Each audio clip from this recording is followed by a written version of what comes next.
सो hi everyone, अभी अभी आपका एएफएम का एग्जाम हुआ है, तो आई होप आपका एग्जाम अच्छा गया हो।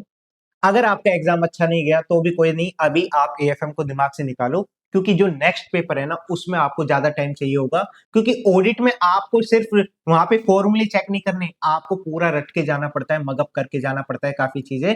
तो इसलिए आपको उसमें ज्यादा टाइम लगेगा। अगर आपने एएफएम के एग्जाम के जो आप रिव्यू देखने लग गए, जो आप एग्जाम को चेक करने लग गए, पेपर को चेक करने लग गए, तो वहां पे टाइम वेस्ट करोगे तो आपका ऑडिट का सिलेबस रह जाएगा।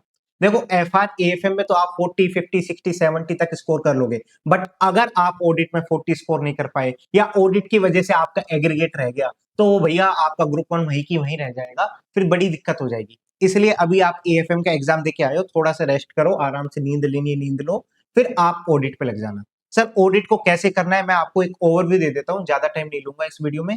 So let's start. देखो एएफएम का आज के दिन आपका जो फोर्थ में है, आज के दिन जो आप एग्जाम देके आए हो, उस दिन आपको क्या करना है भैया, प्रोफेशनल एथिक्स करके जाना है आपको। आज के आज पूरे दिन प्रोफेशनल एथिक्स करना है। 4 आर में आपका काफी अच्छे से प्रोफेशनल एथिक्स हो जाएगा। सर मैं स्टार्ट तो कर देता हूँ प्रोफेशनल एथिक्स, बट खत्म होते होते बहुत टाइम लग जाता है। तो एक काम करना, मेरी जो रैपिड रिवीजन है, रैपिड रिवीजन, या फिर जो मेरे मैंने अभी मैराथन डाली है, उसमें सबसे पहले पीई है, तो वो स्टार्ट करना, क्योंकि वो मैंने ओनली 1 आवर में कराया है, जिसमें सारे ट्रिकी पॉइंट्स कवर करे हैं।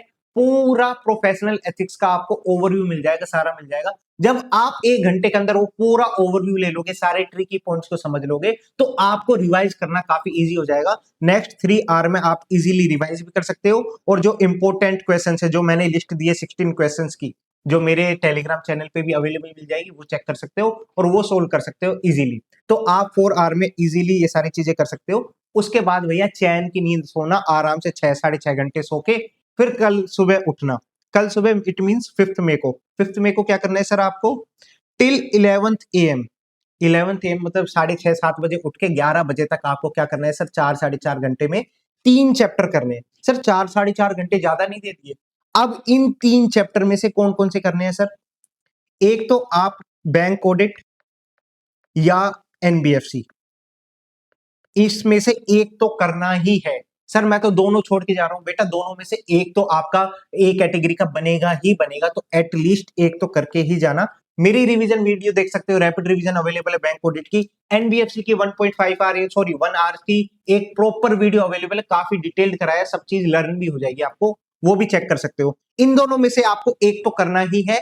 इसके अलावा चाहे आप पीएसयू कर सकते हो, ईएसडी कर सकते हो, ग्रुप ऑडिट कर सकते हो, ये सारे चैप्टर आपको करने हैं। जिससे क्या होगा, जहां से क्वेश्चंस आते ही आते हैं, ऐसे क्वेश्चंस को आपको कर लोगे तो आपके 3 चैप्टर्स बड़े वाले और जो इंपॉर्टेंट वाले हैं वो आपके कवर हो जाएंगे 11 AM तक।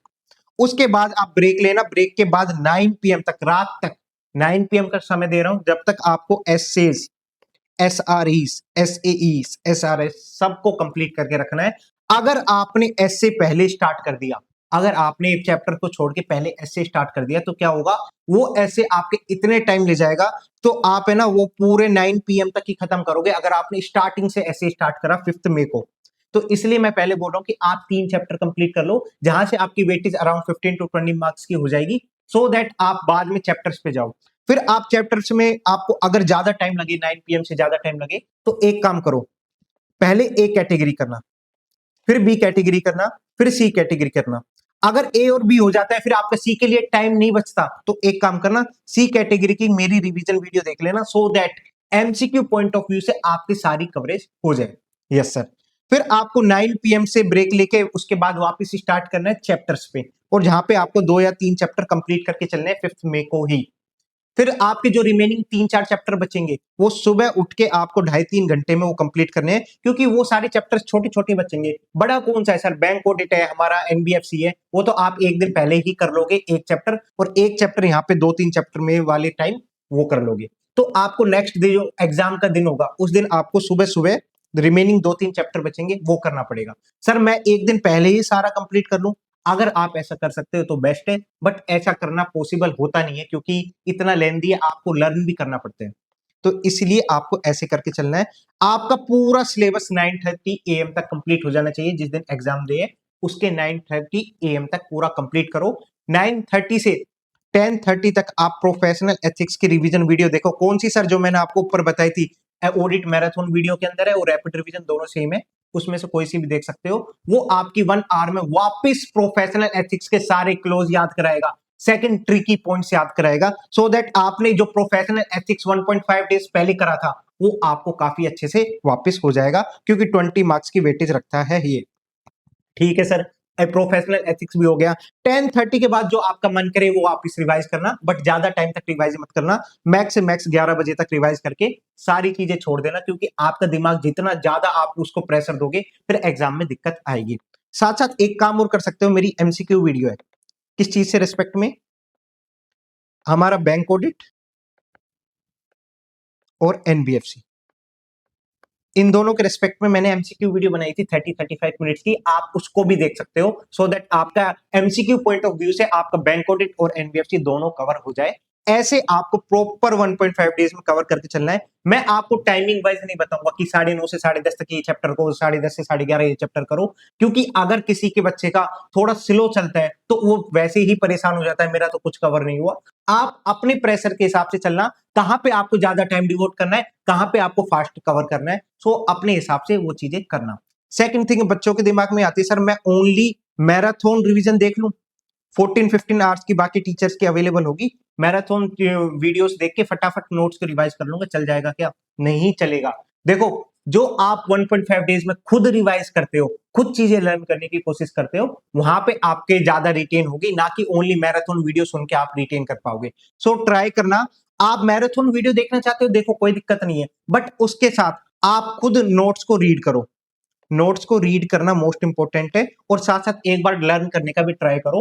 वो आप ऐसा भी कर सकते हो, मेरी video marathon video around 7 hours की है, जैसे जैसे चैप्टर्स कंप्लीट हो रहे हैं पॉज करो, पूरे चैप्टर को रीड करो, लर्न करने की कोशिश करो, then move to next chapter. ऐसा भी कर सकते हो, क्योंकि मैंने फास्ट रिवीजन कराया है, रैपिड रिवीजन कराया है, जिससे आपको फटाफट एक ओवरव्यू मिल जाए, सो दैट आप चैप्टर को इजीली फास्ट वे में कवर कर सको।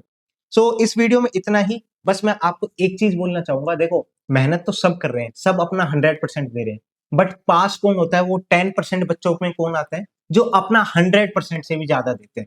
सो ट्राई करो, आप अपनी 100% से भी ज्यादा मेहनत करो, सो दैट जब आप किसी टाइम अपनी फैमिली के साथ या आगे जाके सीए बन के फैमिली के साथ, पेरेंट्स के साथ कभी 5 स्टार रेस्टोरेंट में डिनर करने जाओगे, जब आप अपनी फैमिली या पेरेंट्स के फेस पे जो प्राउड देखोगे, उसको देख के लगेगा कि यार जो मैंने आज मेहनत कर रहा हूँ, जो मैं उस टाइम मेहनत की थी मैंने, वो सारी वर्थ इट होगी आपको, क्योंकि आपसे ज्यादा सेक्रीफाइस है ना आपके पेरेंट्स कर रहे हैं, आपसे ज्यादा मेहनत आपके पेरेंट्स कर रहे हैं, तो थोड़ी बहुत मेहनत आपको भी इंक्रीज करनी पड़ेगी, सो दैट आप अच्छे से मेहनत करके सीए बन जाओ। So that's all in this video, all the best for your exam, अच्छे से देके आना, फोड़ के आना एग्जाम को, सो दैट्स ऑल।